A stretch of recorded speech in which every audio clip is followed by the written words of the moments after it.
Cara, eu gosto, e a gente fez isso lá, e já é uma coisa que também a gente importa da área de desenvolvimento de software como um todo, que é mapear primeiro os processos. Então, assim, entender, fazer um mapa geral de todas as áreas que vão estar envolvidas da operação.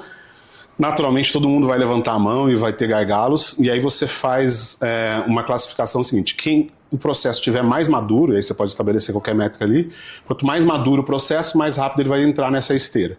E aí a gente atua de maneira a escala com quatro etapas, né? A primeira etapa inclusive, muita gente está chamando isso de agente, mas é a parte de automação. Cara, às vezes você está pensando que você precisa de um agente, mas você precisa de uma automação, é extremamente determinístico, né? Linear. Cara, eu consigo processuar isso aqui, pego essa informação, processo aqui, trabalho para lá, 2 ou 3 chamadas eu resolvo isso. Um N8N vai fazer muito bem esse trabalho, dentre outras ferramentas de mercado.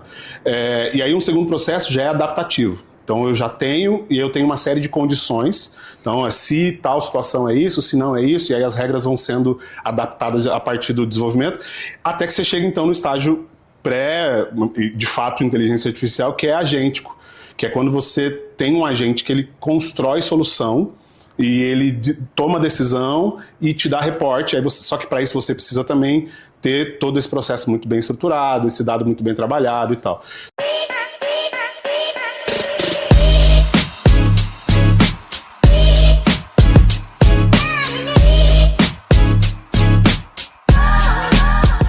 Fala pessoal, estamos aqui, mais uma edição do podcast da SaaS BR Club.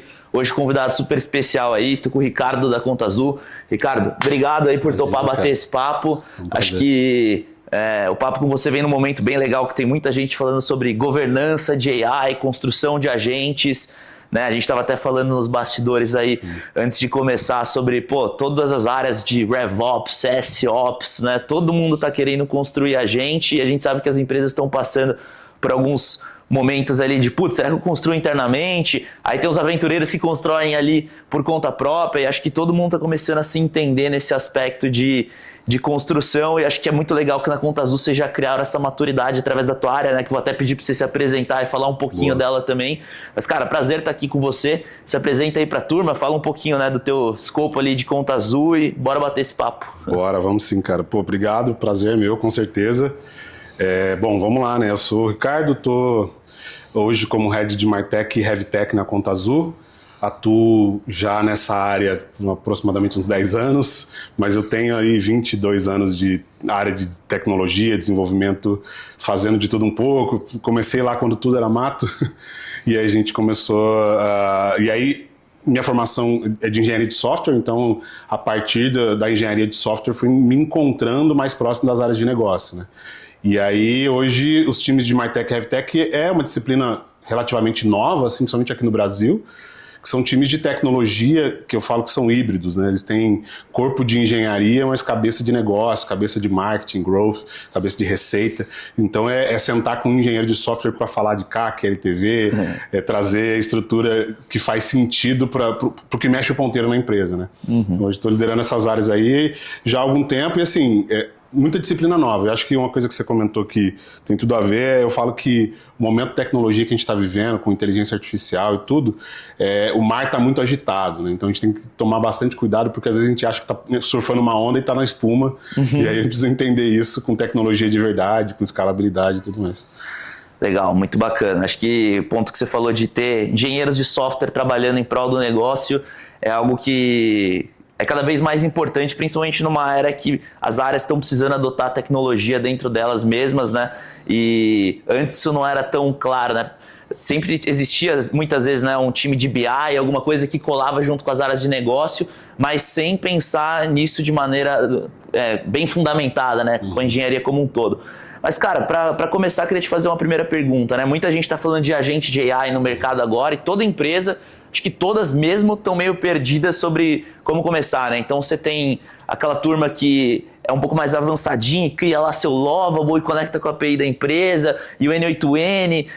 Você tem aquelas empresas que já estão contratando alguns parceiros para construir esses agentes, e você tem empresas como a própria Conta Azul que tem essa base técnica, né, conectada às áreas de negócio que ajudam a viabilizar. Queria entender primeiro, na tua visão, qual que é o modelo ideal? Sei que talvez não tenha um modelo ideal, né, e cada caso é um caso, mas queria talvez ouvir os prós e contras que você vê, né, nesse quesito de construção de agentes. Se alguém viesse perguntar para você, pô, Ricardo, qual é o caminho que eu deveria adotar, né, para construir agentes dentro da minha área de revenue? Boa, legal, cara. Essa é, na verdade, uma versão atualizada daquela antiga pergunta buy versus build, né? Assim, que eu vou construir, eu vou comprar, e porque a gente tem hoje a facilidade, a partir da inteligência artificial e das ferramentas disponíveis no mercado, a facilidade de construir os primeiros estágios ali, a parte do MVP e tudo mais.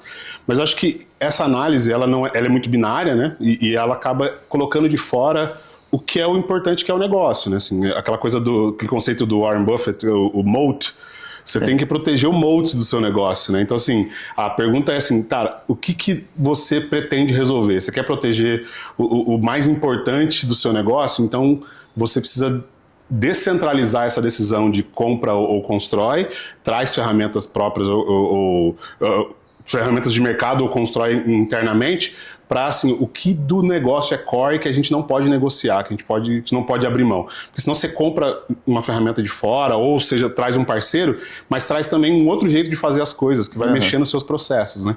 Então, hoje, o grande desafio é conseguir entender o que você está esperando de fato. E aí, força a gente a dar um passo para trás e entender, assim, como é que seu dado está organizado e, o mais importante, como é que o processo está organizado.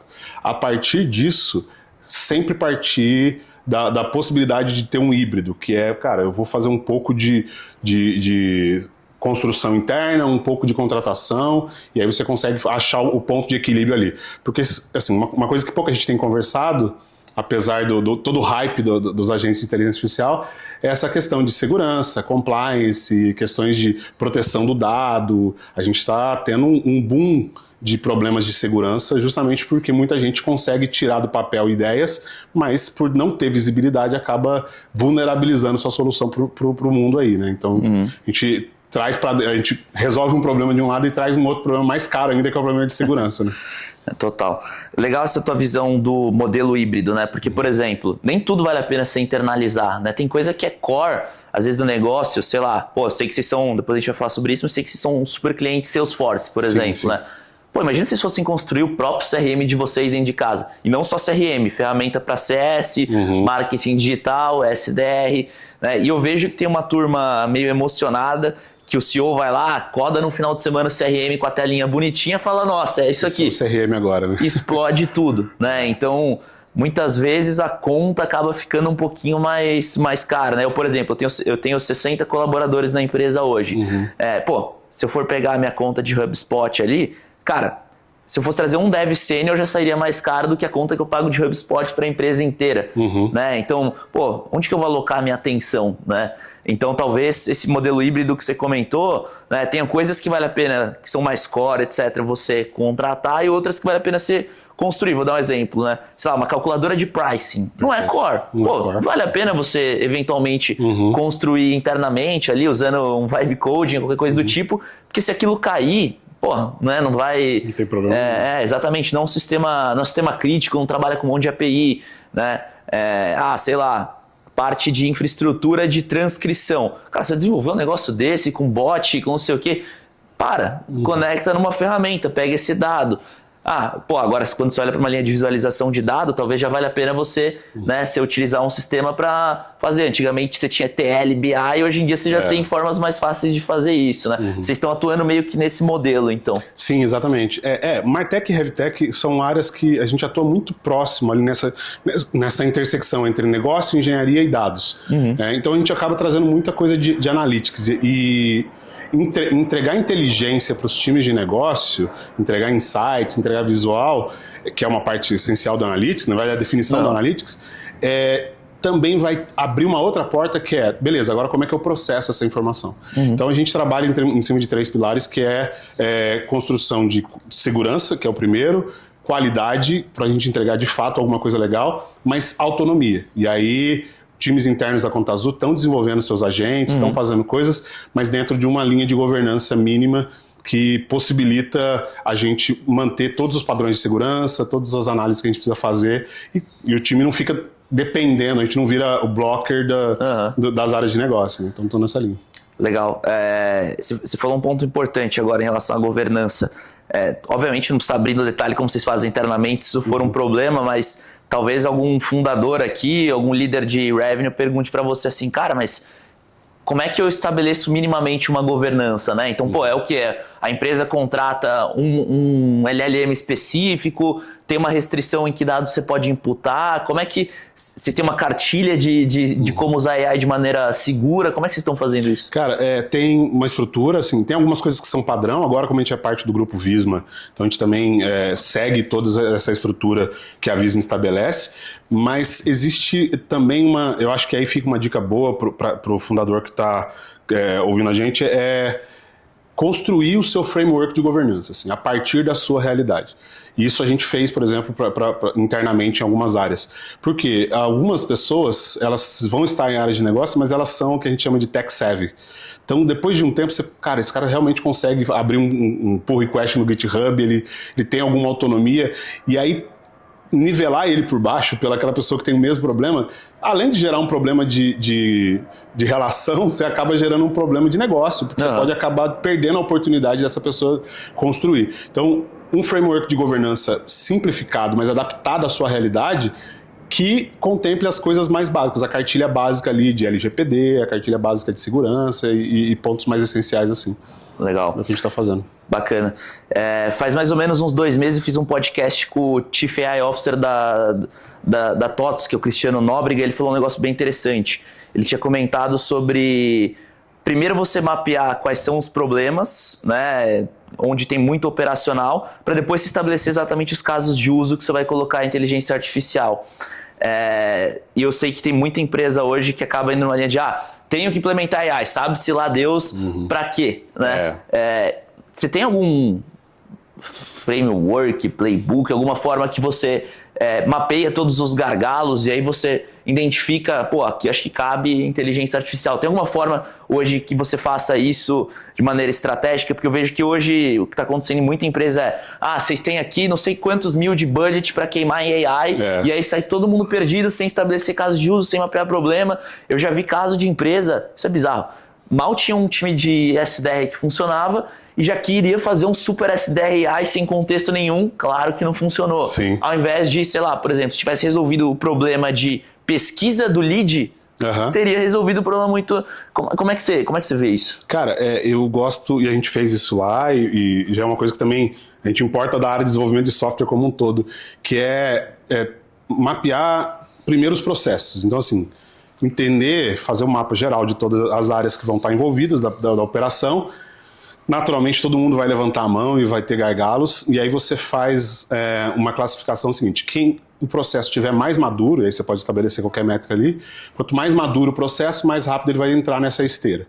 E aí a gente atua de maneira a escala com quatro etapas, né? A primeira etapa inclusive, muita gente está chamando isso de agente, mas é a parte de automação. Cara, às vezes você está pensando que você precisa de um agente, mas você precisa de uma automação, é extremamente determinístico, linear. Cara, eu consigo processuar isso aqui, pego essa informação, processo aqui, trabalho para lá, 2 ou 3 chamadas eu resolvo isso. Um N8N vai fazer muito bem esse trabalho, dentre outras ferramentas de mercado.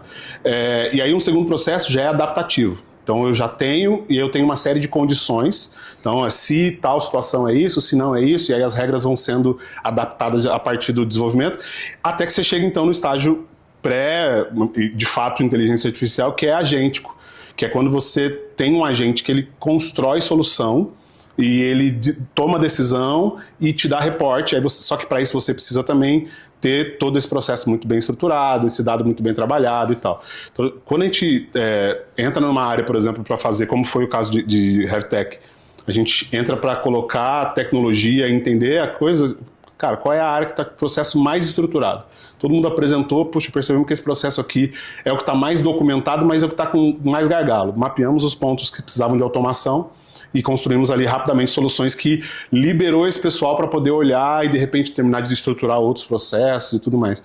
Então, no fim do dia, assim, a cartilha é meio que a mesma do desenvolvimento de software tradicional, Eu até brinco de vez em quando com o pessoal, falei, cara, o pessoal às vezes esquece que AI é software.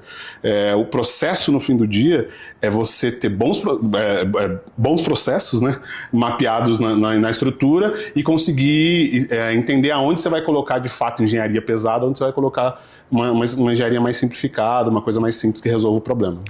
Você falou um ponto que eu acho que muita gente que não entende exatamente inteligência artificial está caindo, que é, você falou, putz, às vezes uma automação resolve, é um EC, né? Isso. E a turma coloca um modelo super avançado, eu já vi isso acontecer, galera gastando token a rodo, aí você vai analisar, mas espera, você está usando um puta modelo robusto para fazer uma decisão básica, né? Então acho que esse ponto ele é super importante também. Acho que talvez 90% dos casos o que as empresas precisam num primeiro nível é automação, não é, né, um agente complexo que vai construir, que vai tomar decisões robustas. Então, acho que é bem legal esse entendimento do que é uma automação e do que é um agente de fato. Porque você pegar um dado daqui, se adaptar esse dado de alguma forma e jogar para outro lado, é uma automação. É uma automação. Né? Entra naquela questão matemática que é bem engenharia, que é determinístico. Assim, o que você consegue determinar um número de possibilidades de entrada versus possibilidades de saída. Quando você matematicamente consegue fazer essa equação com alguma facilidade, ainda que talvez não seja uma coisa tão tácita, mas depois de uma análise você consegue fazer com alguma facilidade, você consegue automatizar ou então fazer essa parte adaptativa, que é uma automação com alguns outros cenários extras ali, com corner cases e tudo mais. E tudo que sair daquilo, por exemplo, pode servir, um cenário bem clássico tudo que sair dessa estrutura inicial de adaptação e automação, você já serve de subsídio para você tomar a decisão de se já está maduro o suficiente para você entrar na parte agêntica. Então, por exemplo, eu tenho muitos casos de exceção nessa automação aqui. Pô, beleza, então talvez seja a hora da gente sentar aqui e de fato montar uma estrutura de agente. E aí o último nível, que até nem comentei, que é quando você, hoje o termo em engenharia é o harness, que é quando você tem um ecossistema ao redor da ideia e aí ele atua como se ele fosse um único agente, mas na verdade ele está fazendo toda essa parte de orquestração e ele mistura um pouco de cada coisa, das chamadas determinísticas, faz um pouco de cada coisa e entrega a solução do outro lado. Legal. Um negócio de mercado assim que eu vejo que está voltando muito à moda é o RPA, né? Porque, pô, RPA você já escuta falar disso há, décadas, né? Só que agora com os agentes, eu tenho visto nas empresas a turma falando muito sobre RPA novamente, né? Porque, eu quero que meu agente opere tal ferramenta, né? E aí quando você vai ver, você já está misturando automação com RPA, com agente. Sim. Não sei a tua visão, né? Mas eu tenho visto muito que existe uma intersecção entre esses três pontos agora, né? E tá meio difícil até você conectar isso em termos de mercado, né? Porque, RPA você tem lá um Automation Anywhere, aí você tem um N8N pro lado de automação, e agentes, tá todo mundo perdido, e Lovable e não sei o quê, né? Eu acho que quem dominar esse mix vai conseguir sair muito na frente, né? Cara, total, assim, e aí entra, a gente passou por uma situação semelhante, que eu acho que faz sentido trazer para o nosso ouvinte, que a gente estava construindo uma estrutura de social listening para a gente entender como é que estava a estrutura. A gente tem um time fazendo esse trabalho, então, beleza, como é que a gente vai trazer inteligência de tecnologia de AI para essa estrutura? E aí a primeira proposta de todo mundo, não, peraí, vamos fazer o seguinte, vamos construir um agente que fique monitorando as URLs.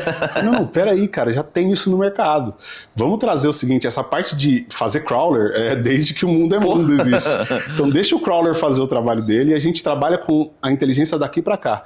E aí coloca o ser humano no circuito, para a gente fazer o processo decisório. E isso é uma coisa muito importante, né? Assim, inteligência artificial não é o oposto de seres humanos, é pelo contrário, é potencial de seres humanos entregando muito mais, né? Um time de 3 que passa a entregar para um time de 8, 9. Então, você conseguir olhar e potencializar essas pessoas. E aí a gente tomou essas decisões, assim, foi um golaço, porque a gente economizou um monte de horas de engenharia, entregou uma solução que funcionava e rapidamente foi melhorada, e V1, V2, V3, a gente teve resultado pensando bem nessa lógica, assim, de separar o que é RPA, o que é um crawler, o que é uma automação de fato. E é importante conhecer esses conceitos. Né? É engraçado esses conceitos chegando à turma de negócio agora. Né? Exatamente. Porque, pô, a gente que trabalha com produto tech há muito tempo, pô, RPA, crawler, você já fala, nossa senhora, né, bot. Aí agora a galera de negócio tá começando, vamos fazer um crawler ali, vamos fazer um RPA, fala, nossa, chegou, né? E aí é importante, cara, uma coisa que eu tenho falado muito, assim, é você seniorizar a conversa. Você seniorizar no sentido técnico, que é quando você traz uma área de tecnologia muito mais próxima da área de negócio, porque antigamente não tinha isso, né? Não tinha. Eu estou no mercado há tempo suficiente para saber que, assim, que eu só era chamado para as conversas depois que todas as decisões e estratégias foram feitas. Eu falei assim, constrói isso aí. Constrói isso aí, se vira, constrói sem isso. Opinião. E aí falou, pô, mas isso aqui não é o melhor caminho, tem jeitos melhores e tal. Então quando você aproxima, você faz isso. Só que uma parte importante desse processo é você começar a traduzir. Eu falo que o problema do mundo no fim do dia é sempre semântica. Eu tá falando A e você tá entendendo A. Cara, isso vai resolver muitas coisas.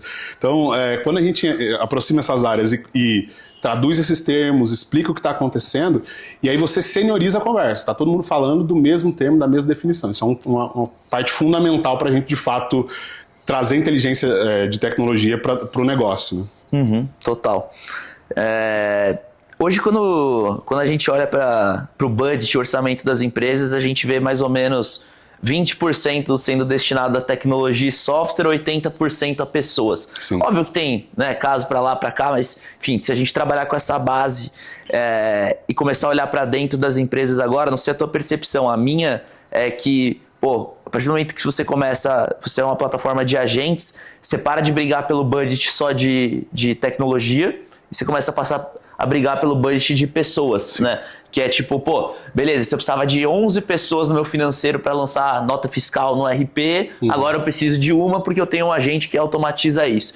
E aí a pergunta que eu ia tentar conectar hoje, obviamente, a tua área tem que reportar métricas de sucesso, tá? O que a área de Martech, RevTech está conseguindo gerar de valor.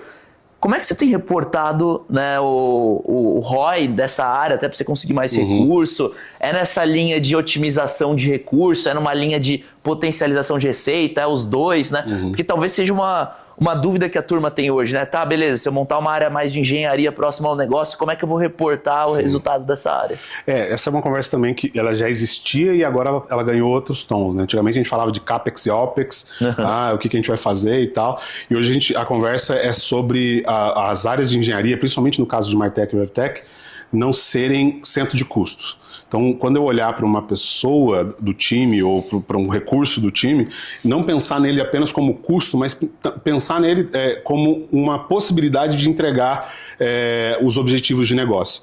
E aí você separa isso com métricas que dão visibilidade, mas principalmente conectar cada ação do time, e isso é uma das coisas que eu sou apaixonado por Martech e RevTech, que é conectar com, de fato, onde é que a gente está mexendo o ponteiro. Então a gente fala sempre que o dev mais júnior do meu time, ele sabe quanto é o nosso CAC nesse setor e ele sabe como é que a gente vai fazer e qual ação a gente está fazendo para tentar reduzir CAC, para aumentar LTV, para aumentar a taxa de conversão, para aumentar a retenção e ativação. Então, assim, isso é importante que a gente consiga fazer até para a hora de você reportar. Porque, por exemplo, hoje o que tem padrão de mercado é você reportar, por exemplo, o AI Share, né? O que você construiu com AI Assisted e o que você construiu com AI Native. Que AI Assisted é quando você usa a inteligência artificial para construir, mas tem um ser humano ali, precisa da mão humana o tempo todo. AI Native é você montou o processo todo, aí você está de fato com um agente harness sendo só monitorado e ele toma as decisões a partir do processo. Esse fluxo de ponta a ponta, a Contasul está nadando de braçada do AI Native, está em um super projeto virando case, inclusive, mas esse outro fluxo de AI Share, ele vai se manter. Então, assim, hoje, pra você ter uma ideia, eu reporto métricas básicas de engenharia, que é as métricas DORA ali, né? Ciclo de desenvolvimento, lead time, throughput, frequência de deploy, que são padrão do time de engenharia de produto, mas eu também conecto a essas métricas impacto no negócio. Então, assim, mas isso foi gasto em qual feature e o que essa feature trouxe de new MRR, por exemplo, pra gente na estrutura. Cara, isso é animal, né? Então vocês atacam o problema com base numa métrica. Então, putz, o CAC está muito alto. Será que tem alguma coisa que a área de RevTech, MarTech pode fazer para otimizar isso? Que seja um agente, que seja uma automação, que seja qualquer tipo de ação, e aí vocês priorizam isso, né, com base nessa criticidade e conseguem depois monitorar o resultado. Então você consegue descer isso para o time, né? O seu desenvolvedor ali fala, cara, eu estou trabalhando agora num desenvolvimento que o objetivo é reduzir X% o CAC, aumentar X% o MRR vindo de upsell por algum tipo de ação. Então é alguma coisa nessa linha. Isso inclusive é o sonho, né, pelo menos o meu sonho, de que as áreas de produto conseguissem fazer isso também, né? Porque imagina que sensacional se todo o time de produto de qualquer SaaS pensasse em desenvolver uma feature pensando em receita. Cara, sério, é muito difícil você conseguir uma priorização nessa linha, mas se você consegue, é fantástico, né? Porque às vezes um desenvolvimento que dura 2 dias vai gerar mais valor em questão de venda do que outros que demoram séculos e não estão conectados diretamente à receita, não entregam um novo valor, né? São melhorias que têm que ser feitas, mas muitas vezes elas não estão... Você não está diretamente conectado, né? Eu acho que é legal que, no teu caso, você não tem como fugir disso, né? Porque você está diretamente ligado à métrica do business. É diferente de um time de produto que vai revender aquilo e aí tem um monte de variável, muita camada, né? Exatamente. Mas aí entra uma questão, cara, que eu acho que assim, dá para fazer, e alguns pontos, claro que o nível de complexidade é maior, mas tem alguns pontos que são muito úteis, que é você entender, assim, primeiro que é uma questão de cultura de informação, cultura de data-driven, né?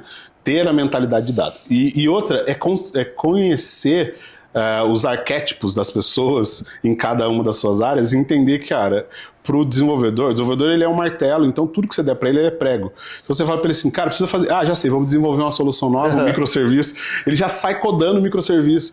E quando você traz ele para a mesa de discussão estratégica, para discussão tática, operacional e tudo mais, para ele ver a dor, você começa a perceber que talvez, cara, a gente teve alguns casos assim lá, né? Puxa, trouxeram, aí o time de desenvolvimento já estava montando arquitetura, serviço, cloud, aí um dev falou, peraí, deixa eu lá dar uma olhada. Pô, galera, um N8N resolve aqui, cara. Não vamos gastar engenharia com isso aqui, não. Então, eu tenho muito orgulho que o meu time tenha essa distinção, assim. Eu acho que isso é uma coisa que dá para implementar, desde que você aproxime o time. Dá trabalho, você tem que estar sempre forçando isso. Mas existem, por exemplo, frameworks de mercado, clássico, estratégico, tático, operacional. Você desenvolver o objetivo de negócio e fazer ali os épicos de desenvolvimento na ferramenta que você vai fazer o controle, conectados aos objetivos de negócio, isso tudo ajuda o time a ir se aproximando dessa mentalidade. Né? Legal. Um desafio que eu acho que, não sei se você já se deparou, mas como você é um cara de engenharia, né, talvez você já tenha se deparado, que é o seguinte, às vezes, como você falou, um N8N resolve, mas o time de tecnologia, principalmente de empresas de tecnologia, quer bater no peito e falar, não, isso aqui eu vou fazer assim porque vai... Tá, mas fala assim, tá, beleza, eu sei que você pode fazer melhor, mas, cara, às vezes você tem que fazer o N8N aqui, não vamos perder tempo, né? Pluga rapidinho ali, não precisa fazer... não sei se... Com o teu time, obviamente, como vocês estão muito enxutos e drivados a receita, talvez isso não aconteça tanto, né? Mas não sei se na tua visão você já viu esse tipo de coisa acontecer e é difícil você convencer o time que, cara, relaxa, o N8N não vai te matar aqui. Exatamente. É só uma questão de priorização. Na verdade, assim, eu já liderei times que eram super over-engineering, assim, focado totalmente em querer construir tudo do zero. E eu, particularmente, assim, queira ou não, a minha raiz é essa. Então, assim, se você me desse... eu no CPF, eu prefiro 1000 vezes sentar e codar do zero do que fazer. Só que quando no fim do dia, a gente tem que olhar, cara, o que paga o boleto? O que move o ponteiro? O que paga as nossas contas aqui como estrutura e tudo mais? E aí, ir convencendo e trazendo para o time. Às vezes, como estratégia, você precisa ter alguns top-downs e aí ter essa clareza, um momento estratégico de fazer isso, para você também não prejudicar o engajamento do time, envolvimento e tudo mais. E aí entra na parte de gestão de pessoas, mas é muito importante esse trabalho ser uma cultura cíclica. Assim. Toda vez que você voltar nesse assunto, você pausa para explicar a diferença. E uma coisa que a gente desenvolveu como time, que, cara, também é bem legal, quem chegou novo no time esses dias me trouxe feedback sobre isso, toda vez que o resultado do que a gente fez chega onde a gente queria, a gente vem celebrar junto com o time todo. Fala, galera, ó, lembra daquela feature, lembra daquela solução e tal? Pô, tá aqui o número, ó, isso aqui mexeu o ponteiro daqui para cá, desse jeito. E aí, pô, caramba, que legal, a minha feature fez isso. Isso dá para aplicar num time de produto convencional, dá para aplicar numa estrutura mais robusta, desde que você tenha essas boas práticas assim. Legal. É muito bacana essa proposta da tua área, porque é muito difícil ver time de engenharia sentado de fato para tomar decisão. E o perfil de um desenvolvedor, ele tem uma lógica diferente. Às vezes eu sou um cara muito de negócio, mas obviamente, né, por ter empresa de tecnologia, eu sei falar um pouco da linguagem dessa turma. E quando eu trago eles para decisão de negócio, eu acho que é engraçado, porque às vezes traz uma perspectiva não só de desenvolvimento, mas uma perspectiva de resolução de problema muito interessante. Mas aí uma pergunta que eu não posso deixar de conectar, né? Pô, tá muito se falando sobre o trabalho do desenvolvedor vai morrer, inteligência artificial, a gente que tá próximo sabe que isso não vai acontecer. Sim. Até porque, pô, meu time inteiro, por exemplo, tá todo mundo codando com cloud, com cursor, a turma tá usando tudo isso, o que é animal, né? Ninguém foi pra rua, na verdade, muito pelo contrário, a produção do time aumentou muito. Mas aí pegando você que tá ali num chapéu entre negócio e desenvolvimento, né? Como é que você tá vendo talvez o teu papel ali em 3 anos? Você vai ser talvez a área de Martech, RevTech, vai ser uma gestora responsável por manter de pé 12 mil agentes, 15 mil agentes. O que você vê de evolução estrutural para isso, né? Porque eu imagino que todo mundo vai começar a ter agentes, e a turma vai ter que sustentar. Como é que você está vendo a evolução da tua área, até para você se desenvolver e desenvolver o time, né? Sim, cara, acho que assim, a premissa básica é que raramente, muito, muito raramente, o ROI de AI está conectado à redução de quadro de pessoas. Quase nenhuma das vezes é isso. Pelo contrário, o ROI AI está conectado a impacto no negócio, de fato. E impacto que não gere prejuízo. Tem uma taxa que a gente mede no time que influencia diretamente isso, que é a Change Fail Rate e a MTTR. Change Fail Rate é a métrica de, assim, das mudanças que foram feitas, quantas delas geraram problemas. E quando você leva isso para o mundo de AI, e a MTTR é assim, beleza, dos problemas que eu tive no meu produto, por exemplo, de indisponibilidade, de alguma falha, quanto tempo eu demorei para resolver isso? E quando você leva isso para um agente de AI, por exemplo, que está construindo soluções, ou um time que está com muitos agentes, essa métrica se agiganta, porque você precisa reduzir essa probabilidade de erros e aprender com isso. E aí você vai precisar do time coordenando 5, 6, cada pessoa talvez até 10 agentes, com mais inteligência do todo, com mais visão do todo. Então, sim, o que a gente tem feito é muito isso, assim, tirar aquela pessoa que está com a cabeça muito abaixada ali na execução e levantar a cabeça dela para dar um pouquinho de perspectiva, trazendo essas questões. Então, tem uma coisa que a gente faz muito com a gente, que é eval, que é você faz a avaliação do comportamento dele. Beleza, quantas vezes ele tomou a decisão de usar uma LLM ao invés de usar a API que eu deixei pronta para ele. E aí você conseguir ir ajustando isso. Cara, esse é um trabalho que tem que ser humano, ele precisa disso.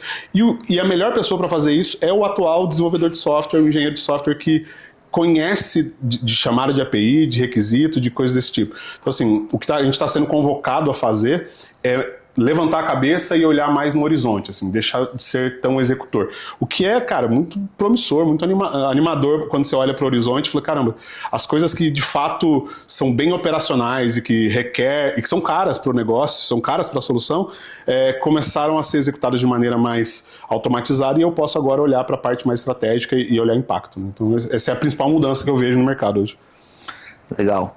Bem interessante essa perspectiva, e acho que é algo que muita gente tá, puta, o que vai ser, né, dessas áreas, mas o negócio vai evoluindo de uma maneira tão rápida, né, que você já parou pra pensar que, 6 meses atrás não tinha um cloud?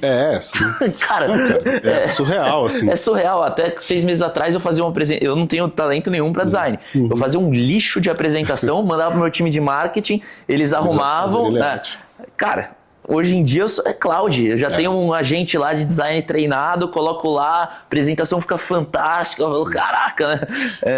Como é que você vive sem isso? Cara, é difícil, assim. Hoje a gente tem, por exemplo, muitas dessas áreas automatizadas dentro do marketing, que é parte do nosso trabalho. E uma coisa que a gente consegue fazer hoje com alguma excelência é construir agentes que sejam guardiões de marca, por exemplo. A gente está cada vez mais maduro nisso. Tivemos algumas entregas importantes. Então, assim, cara, eu te dou a ferramenta do cloud para fazer e ainda garanto que você não vai errar a voz da marca, que você não vai falar, fazer nada, e ainda vai seguir todos os meus processos de segurança, de compliance, escalabilidade. Cara, isso é uma coisa que mudou completamente. E aí, a gente tem uma solução que a gente construiu agora recente, que essa é bem legal, que assim, a gente pegou uma dor que todo time de marketing tem, que é a construção de landing pages. E aí fica aquela coisa, pô, precisamos construir landing pages, mas vamos contratar uma ferramenta externa. Aí você traz a ferramenta X, WordPress, não sei o que e tal. Cara, aquela guerra, aí todo mundo quer fazer, cada um com um plugin, clique e arrasta. E você tem um ganho de velocidade, mas você perde em qualidade, performance, em taxa de conversão, seus leads orgânicos vão lá no pé. Então, assim, como é que eu garanto que tudo que for sair daqui saia com a mesma qualidade como se tivesse feito o meu time? Então a gente construiu toda uma infraestrutura por trás e lançou uma solução interna para o time, cara. E hoje o time consegue construir 30, 40, 50 landing pages com os guardrails bem estabelecidos, totalmente autônomo. Aí eu falando com uma das pessoas de growth esses dias, falei assim, cara, eu não sei como é que eu vou viver agora sem isso. Garante isso aqui, pelo amor de Deus, porque minha vida agora ficou muito mais fácil. Eu tenho a ideia, eu consigo testar, validar, o número chega, aí depois eu vou escalar. Que animal. Então, assim, é olhar para esse lugar. Então, assim, a mentalidade tem que mudar para, de fato, a gente entrar na era da AI como tem que ser. E aí não é só hype de ferramenta, não é olhar para a parte estratégica mesmo. Muito legal, muito legal. E é bem isso, né? Gera um loquinho assim que você fala, cara, não vivo mais sem esse negócio. E até pegando um gancho de uma fala que você falou anteriormente, a gente estava falando sobre AI matar pessoas dentro da operação, né? Cara, pelo menos assim, as operações de mercado que eu vi que demitiram muita gente botando a culpa na AI, na verdade não foi culpa da AI. Não. Simplesmente eles já tinham inflado o quadro. Sim. Aí quando eu olhar, por exemplo, time de vendas, pô, tem vendedor fazendo uma reunião na semana. Cara, rua. Time de tech, pô, tem cara aqui que não tá entregando nada. Bom, então assim, o pretexto da AI ele é lindo, porque pro mercado financeiro, pô, os caras estão otimizando, estão se modernizando. Mas na prática as empresas estão com a estrutura mais que infladas há muito tempo, né? Sim. Pô, você também que tá dentro das operações, você sabe bem disso. E quando a gente olha, muita gente falava assim, não, com AI as pessoas vão trabalhar menos. Cara, eu não acredito muito nessa tese pelo seguinte motivo. Se antes teu time de desenvolvimento, exemplo, entregava 100 tasks por semana, em tese agora ele consegue entregar 400. E o mercado também consegue. Então, na prática, dá na mesma. Porque o mercado eleva a régua. Exatamente. Se você continuar entregando 100, você simplesmente vai ficar para trás do mercado. Então, não tem essa de, você vai precisar trabalhar menos. Na verdade, você está mais potencializado por uma ferramenta que se você não adotar, você vai ficar para trás. A turma falava muito disso, de, não, com AI o pessoal vai trabalhar. Talvez você tenha menos esforço manual, e é verdade. Digo eu fazendo as apresentações no cloud. Né? Hoje em dia a vida é digitar no cloud. Mas, cara, de qualquer forma, é o ferramental que me faz entregar mais rápido, melhor, né? Tipo, e todo mercado tem isso. Então, no final do dia, ninguém vai mandar embora por conta da AI. Você vai reciclar as pessoas. Isso. A não ser que sejam cargos extremamente operacionais que você já queira, de alguma forma, dar um novo destino. Aí né? as justificativas já existem e elas, na verdade, estão sendo reforçadas pela possibilidade de automação e automatização. O que eu acho que é uma métrica que todo dono de SaaS tem que ter na cabeça, hoje, com inteligência artificial, no momento que ele começa a implementar, qual é o número de receita por FTE, ou seja, por pessoa do time. Então, cara, para cada pessoa do time, se você fosse quebrar, quanto essa pessoa te gera de resultado? E essa é uma métrica extremamente básica, mas ela vai se perdendo nas muitas camadas de análise, e quando você volta a olhar para isso, você percebe o quanto isso mexe o ponteiro. Então, assim, redução de quadro raramente vai resolver o problema, porque junto com a saída da pessoa, sai conhecimento, sai uma informação, sai um processo que essa pessoa fazia já há não sei quanto tempo, e é muito mais fácil você, por exemplo, direcionar essa pessoa e potencializar ela para ela escalar, e aí depende, obviamente, da pessoa, né, dela querer, e ela deixar de ser super operacional para se transformar num tech savvy que vai usar as ferramentas, e escalar. A gente tem alguns casos lá, de uma menina de copy que virou um case até interno, que a gente brincou, falou, cara, virou um agente humano, assim, porque ela sentou algumas vezes, a gente fez no processo de implementação de AI, obviamente, algumas horas com o time técnico orientando os times, disponibilizando algumas horas de instrução e orientação, material de estudo para o pessoal. Cara, ela incorporou aquilo e ela se escalou para 6, 7 pessoas, assim. E assim, tá maravilhoso. Cara, tá todo mundo falando, olha que crise, cara, que legal. E ela tá super animada, porque ela tá entregando muito mais, tá fazendo o que ela gosta, e tudo isso com os frameworks simples que a gente entregou ali na estrutura. Então é possível. Muito legal. O meu maior sonho é colocar aquele óculos de realidade virtual e fazer uma reunião de diretoria com os meus agentes. Putz, imagina, cada um avatar numa mesa, assim, aí você conversa com a gente e tal, você faz... Eu acho que vai cara, chegar não tá muito longe, tá? Tá muito longe. A gente tem, eu já fiz alguns testes, e aí eu pessoal, assim, até estudando coisas novas, de organogramas grandes mesmo, assim, cara, de CMO, CRO, CEO, numa sala de discussão, e já cada um com as suas equipes rolloutando, e fazendo alguns testes, cara, tem algumas pontas para ajustar, mas a gente está bem próximo disso. Já está bem próximo. Bem próximo disso, cara, tá bem legal. Muito legal. Essa métrica que a gente estava comentando sobre, como é que você chamou a métrica? Receita por FTE. Receita por colaborador na prática. Cara, no final do dia eu acho que é o que a turma está mais olhando em termos de eficiência agora, né? Essa métrica talvez ela nunca teve tanto valor. Inclusive, eu nunca demiti ninguém por conta de AI, mas eu já deixei de contratar. Por exemplo, dentro da Sales Buddy, né, que é uma das minhas empresas, a gente tem um time de Professional Services que faz algumas integrações customizadas. Porque às vezes o cliente chega e fala, cara, eu não quero só integrar com CRMs que a gente integra nativamente. Eu quero jogar esse dado para o meu Data Lake e jogar para não sei onde, fazer não sei o que lá. A gente, beleza. Né? E aí, começamos a crescer os times, né? Tem muito cliente Enterprise, 1, 2, 3, 4 pessoas. E aí a gente falou, galera, vamos olhar para dentro e vamos ver o que a gente consegue fazer em termos de agentes para... Aí beleza, criamos um agente de serviços que a gente chama, tem até um nomezinho. Aí o que o agente de serviços faz? Ele estuda a documentação da API, ele desenvolve o código, ele faz os testes, fica só uma pessoa supervisionando e aí ele faz tipo 80% do trabalho, os outros 20% é um trabalho mais de revisão e direcionamento.